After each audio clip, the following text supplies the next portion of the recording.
Story 1. It got better. As an adult, I understand now that some people are still trying to figure out life. Story 2. Santa Claus seems to land on our roof a lot less often these days. Story 3. My relationship got better once I had children of my own, and I realized the sacrifices my dad made to be at every sporting event without fail. Story 4. It got worse, but I got better. With separation and firm boundaries, I realized I had been unhappy growing up because my parents are very unpleasant people, which I had not noticed when I was young. Now I can protect my peace and be more positive in my relationships and environment, which has given me a better life. I have therefore avoided being around my parents, who have only gotten worse with age. We cannot be together for extended periods without fighting, and I do not like them as people, though I still love them because they are family. Story 5. Every year I reach a new level of understanding about how much they suck. Story 6. I stopped talking to them completely. I realized that I do not owe them forgiveness for the abuse. I told the family about all the horrible things they did to me and my younger sibling. They want me to forgive them for the peace, but my parents should have thought about that before they abused me into adulthood, lost a child to Child Protective Services, and pressured me to move out. I do not love them. What they did cannot be fixed by any apology, and it is too late. I am happily engaged now to a man whose family actually cares for me. Story 7. My parents are trying to get closer to me, and I do not know whether that is good or bad. When I was a kid, my parents did not really have time for me, and I never complained or even felt hurt about it. I grew up used to not having them around. Now that I am an adult, they are more involved in my life. Sometimes it is a bit too much, but other times I feel like they just want to be part of it. The thing is, I am not used to them being close and often get annoyed by it. I do not want to tell them directly because I would feel like an asshole. Story 8. Things have greatly improved. I went from tense situations every day to my parents almost hanging out the flag when I come over for a meal. Story 9. Child. Emotional incest or being their punching bag. Adult. No relationship. Story 10. I realized my mom has severe undiagnosed attention deficit hyperactivity disorder. She has emotional dysregulation and very strong feelings. She is impulsive, unpredictable, and self-sabotaging with money, and she makes all her relationships toxic. I do not even bother to get to know the guy because I know it will end in a month or two. She always blames others for problems rather than taking responsibility. She refuses to acknowledge it and will not see a professional. I have tried everything and I am at the point where I have completely given up on her. She is outside my control, and it has been freeing to let her be instead of stressing and trying to fix things for her. This year I have been seeing a new therapist who really pushed me to get tested for attention deficit hyperactivity disorder. Apparently I am textbook, and it makes sense now why I constantly have molding wet laundry in my washing machine and why I have accidentally set my house on fire a few times. I have whole new insight and it all makes so much more sense now. We talk a few times a week, but I live with my boyfriend in a different country. Story 11. They tried to tell me how to plan my wedding. I explained firmly that nothing involving my family would be directed by them. Ever since then, our relationship has been frictionless for the first time in my life. It turns out they just needed to understand that I am not an extension of them. Story 12. My parents were very narcissistic while I was growing up. After I became an adult, they still tried to control me, but they gave up when they realized they could not get through to me. Since then, they have become much more relaxed. Story 13. When I was growing up, my parents were poor and narcissistic. They spent my childhood building their company.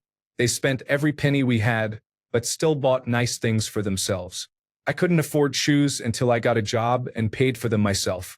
Until then, they bought me the cheapest shoes they could find at Walmart or Payless, and I wore them until you could see my socks through them. They were duct taped several times. We had cabinets with food we could not access without a beating because that food was too good for kids. Instead, we only ate generic food and snacking was never allowed. I am 5 feet 10 inches tall, but I am the shortest man in my family, and I blame it on being hungry so often. Protein was expensive, so most of my meals were 80% bread. When I was an adult, I saw a career coach.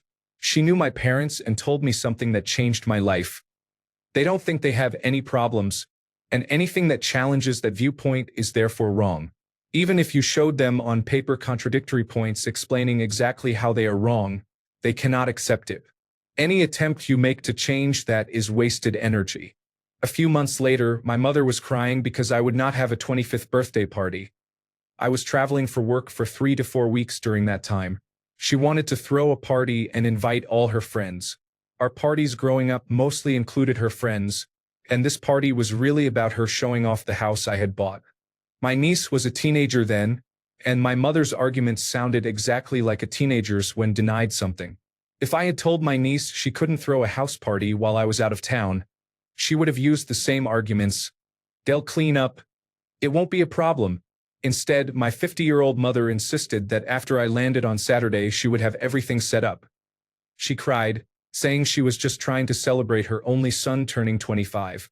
Once I saw them as lacking emotional maturity, it became much easier to deal with them. Story 14. I realized they were truly terrible people. When my mother died, I felt a sense of relief. I recently told my father that I hope his death in old age will be terrible and lonely. Story 15. My relationship with them is formal but distant by choice. After my parents divorced, my dad met a new woman who is temperamental and looks for drama everywhere. Any look or word that triggered her resulted in an hours-long rant accusing me of being disrespectful. My dad hated the drama, so he shouted and scolded me every time I triggered her. Their fights could last all night. My siblings had their share of dirt as well. In adulthood, when my sister brought up everything with my dad, he said he couldn't remember any of it and that he had been mentally in bad shape and should be understood. He offered no apologies. When my sister cut ties with him, he was dumbfounded and asked me to tell her that he accepted her apology and that the door was always open. He still offered no apologies. That was when I realized that he and my stepmother are too proud and stubborn to see any flaws in themselves. We haven't been perfect either, but at least we are able to acknowledge and raise those issues. Nowadays, I make sure he gets groceries from the market once a month and has a chance to socialize, but otherwise I keep my distance. My mom at least was able to address her problems after the divorce, but I still can't trust her. She tried to manipulate us to get full custody so she could have more money to enjoy a new youth era and left my younger siblings at home unsupervised. They were teenagers at the time and had no reliable adult to turn to. Now she lives with her new husband 100 miles away, so I only have a catch-up call with her once a year and nothing more. Story 16. My parents can be terrible, though they are good people at times and sometimes are not. I accepted that as an adult. We have an okay relationship, but I am careful about letting them influence my life or decisions, and I am extra careful with them around my kids. Story 17. I started noticing all the sacrifices they made that I didn't understand as a kid. It gave me a whole new respect for them. Story 18. I'm seeing them as people, not just as my parents. This makes me realize that not only do they have flaws, but some are quite toxic.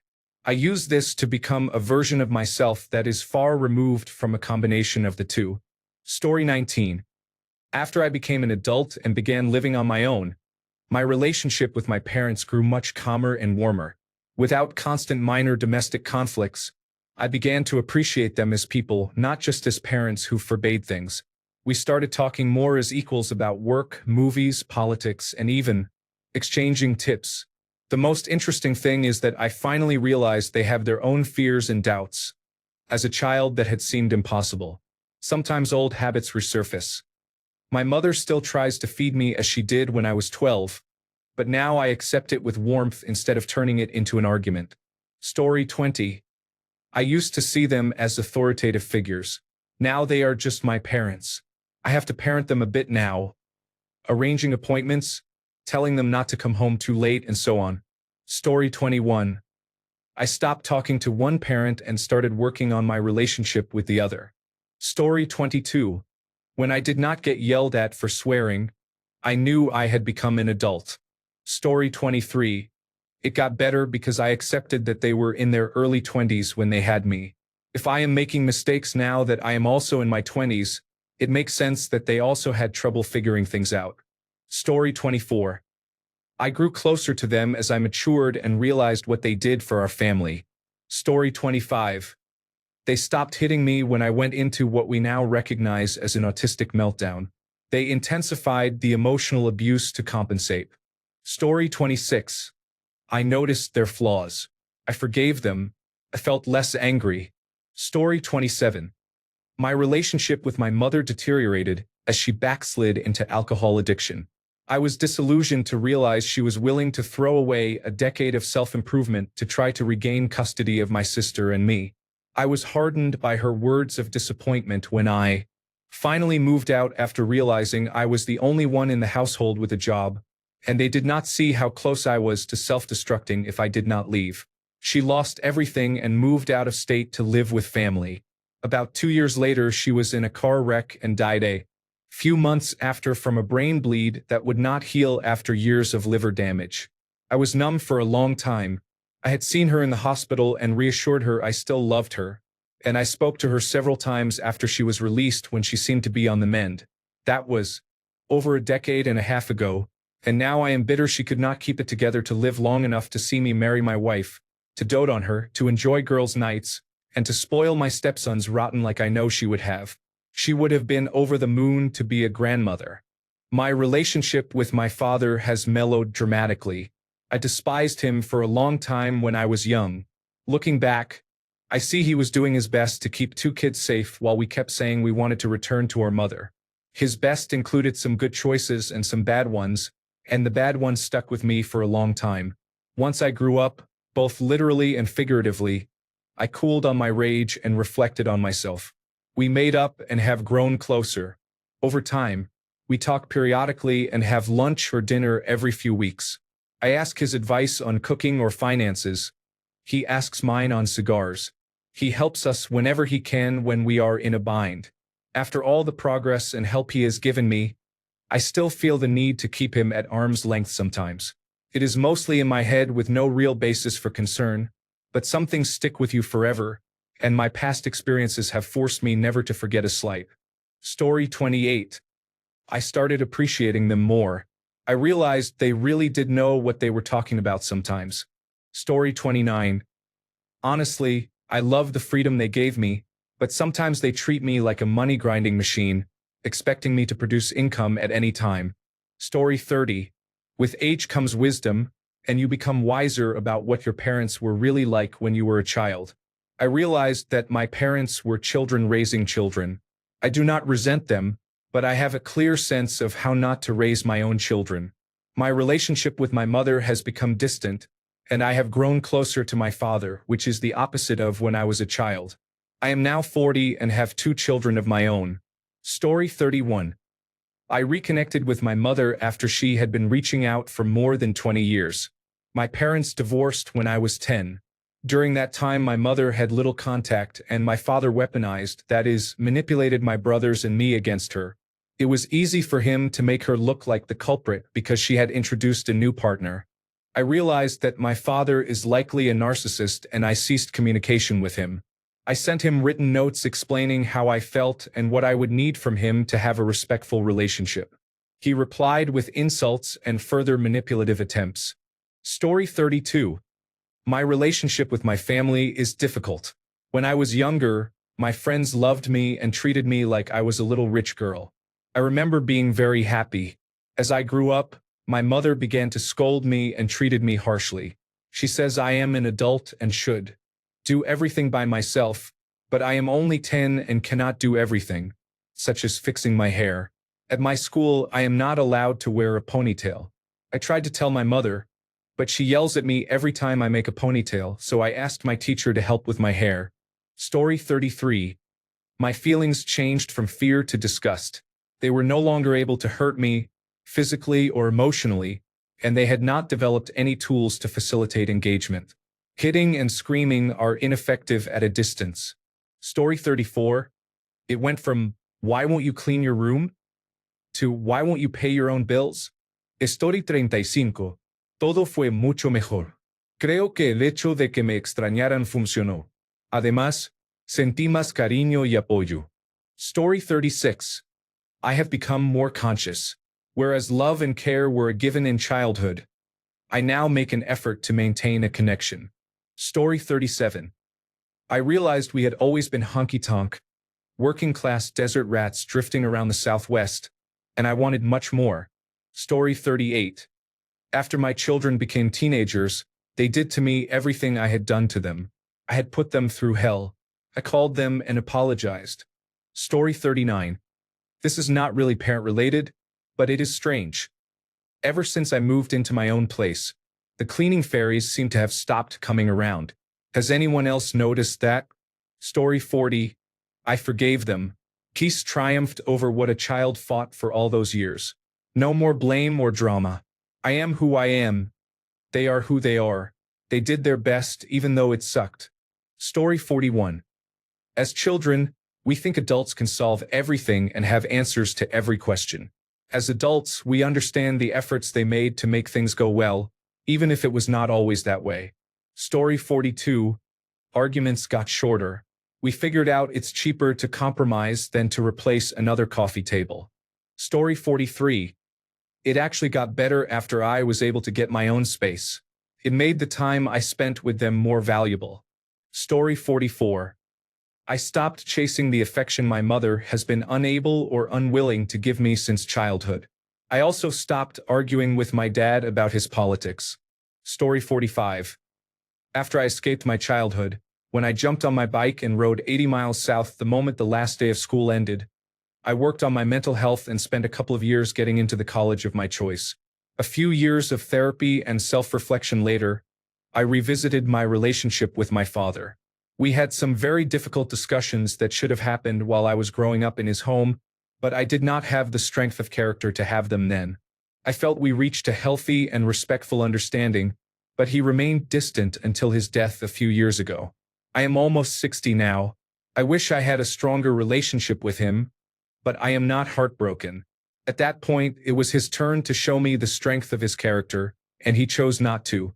I get along well with my mother. My parents divorced when I was 4. Story 46.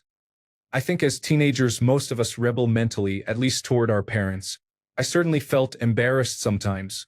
I grew out of that phase as a young adult and came to see my parents as people with strengths and weaknesses who tried hard and, to me, are still trying their best.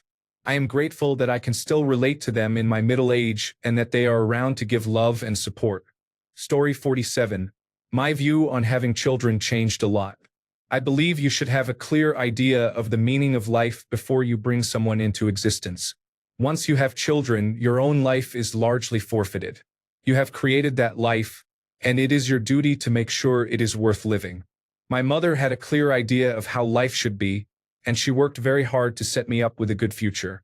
Her view did not fit me, but I appreciate the effort she made. I became self-sufficient and got out of her way so she could have her life back. We now live in different countries, so our communication is minimal, but we get along when we do. My father had nothing figured out and was still grappling with his own issues. In my moral view, he should not have had a child. I bear no ill will, but it is hard to forgive someone for making you live when they did not want to. Our relationship grew more distant as I got older. Then the coronavirus disease 2019 pandemic happened and he went off the deep end. He became more interested in what I was putting in my body than in what was going on in my life. We do not talk much anymore. I send the occasional email. Story 48. After I became an adult, I did not really find a path, and that was difficult for my father to see because he always had a clear path. Took a long time, but I would say he is more accepting of me now. Story 49. Having children has enabled me to better understand my parents. Story 50. Dad fucked off into the ether after my mom offed herself. His new wife hated me from the get-go when he finally started coming back around. I know my dad and I were close, but she's always filling his head with bullshit. I don't see him anymore and likely never will again. Story 51. My relationship with my parents worsened after I was old enough to realize how they had enslaved me when I was a child. I was forced to take care of my younger sibling and do all the housework alone. Story 52. It changed because I have my own perspective now that I am already an adult. Story 53. I stopped speaking to my abusive mother when I was 20 years old. I speak with my father once or twice a month. mostly because I have custody of my sister. He could not raise her because of his mental health and addiction. I wish him all the best, but our relationship is more like co-parents than father and daughter. Story 54. Cutting contact permanently was the healthiest choice I have made during my adulthood. Story 55. Things became much better. I now call them frequently to check on their well-being in old age. When I moved out, I discovered different foods. My taste in food had been shaped by my childhood. Story 56. I look back at my teenage years and wonder why I was so angry all the time. My parents were not perfect. They separated 10 years ago, but I love them, and I am grateful to still have both of them. I feel teary-eyed whenever I think about losing them. Story 57. I gradually realized how dishonest my extremely religious stepdad is, so I spoke to him less. My mom and I are still close. Story 58. It dwindled into nothing. I don't talk to either of them. Story 59. With my mother, I experienced a slow degeneration in our relationship from ages 18 to 25 as she realized she had no control anymore, which gradually led me to cut her off. With my father, our relationship experienced continual growth and bonding. I still remember some of our deeper conversations from the time I had children until he passed. They are some of my most treasured memories. Story 60. Becoming an adult meant reparenting myself. Setting boundaries with my parents made visits genuinely enjoyable. Story 61. My parents separated when I was 16 and divorced when I was 18. I don't talk to my dad anymore because of the abuse he put me through before they separated.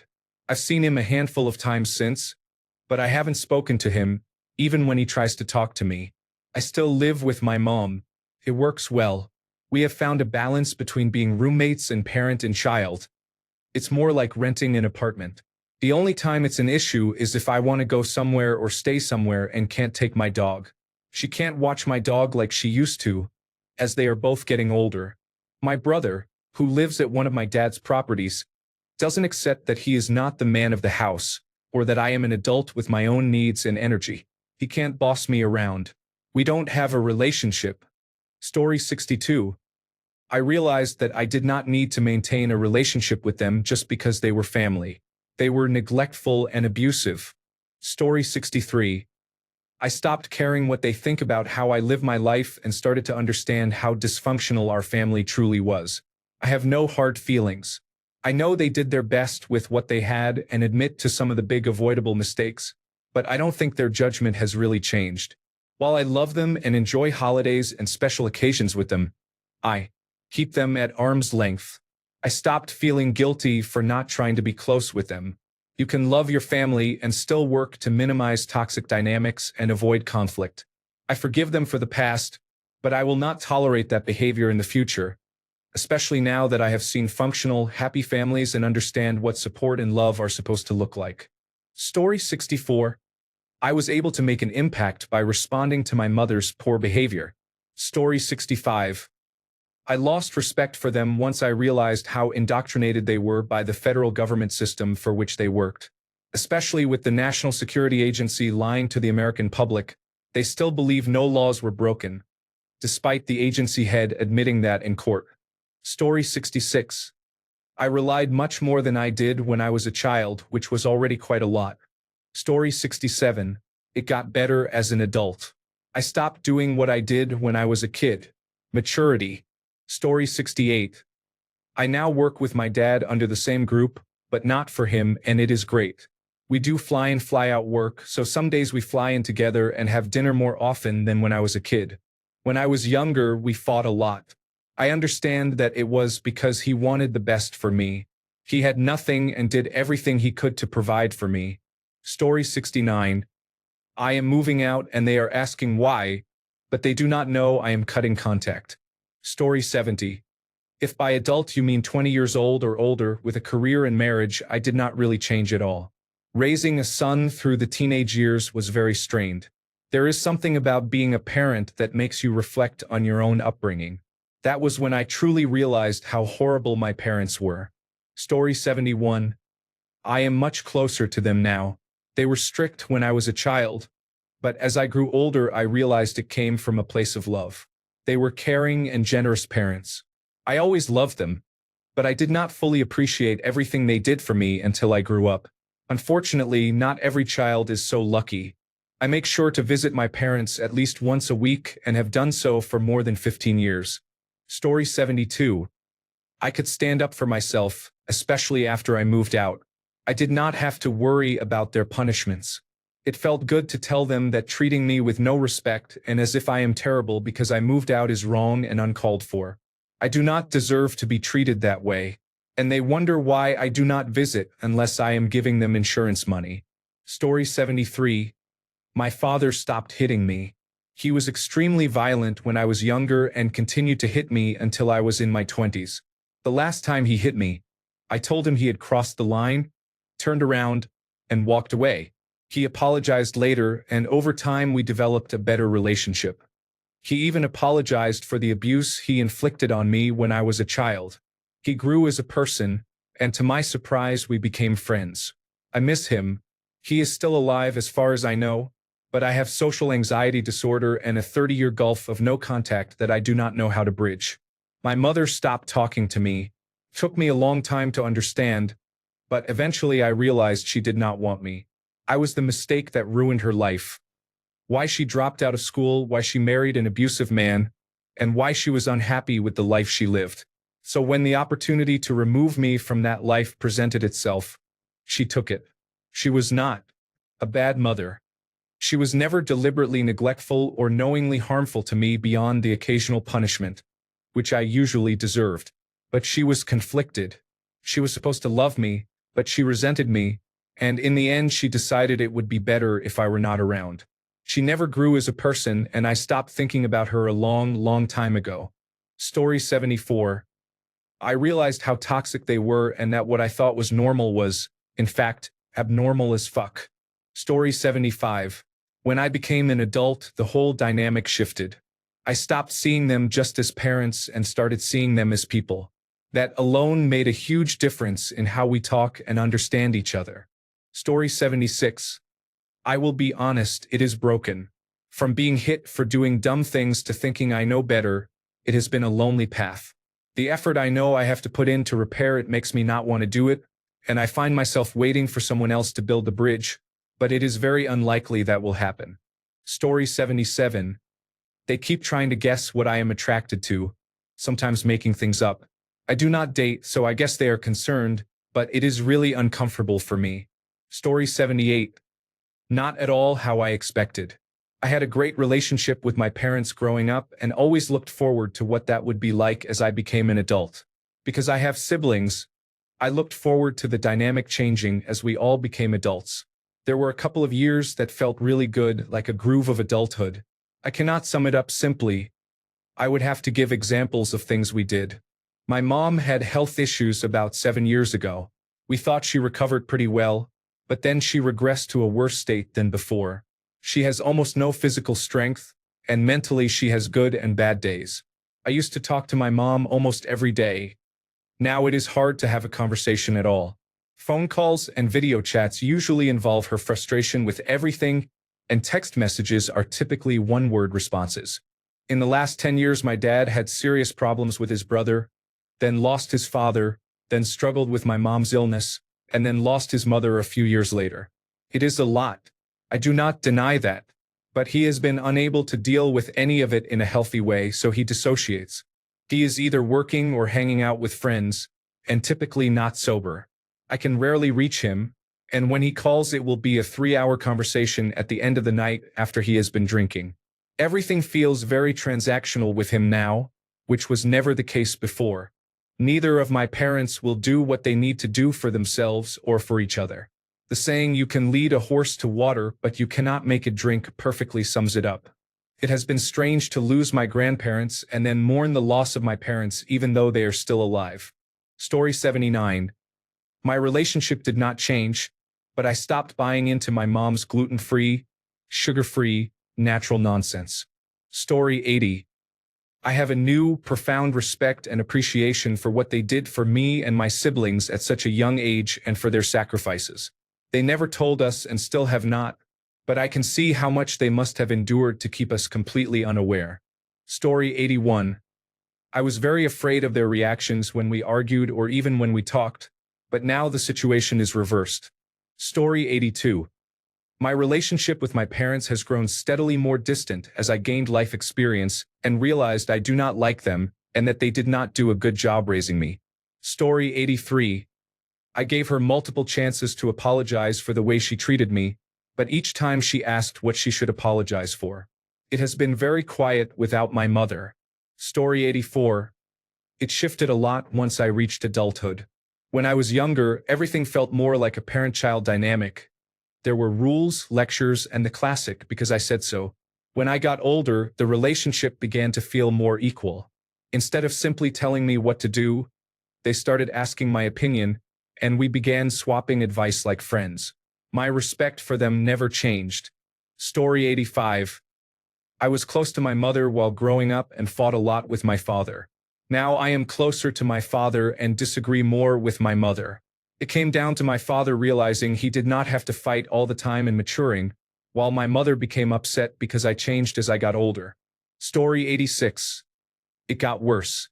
I was raised by empathetic parents who valued science, medicine, and Fred Rogers. Then they started cheering for a politician as if it were a sports team. Now they are racist bigots who have lost their ability to think.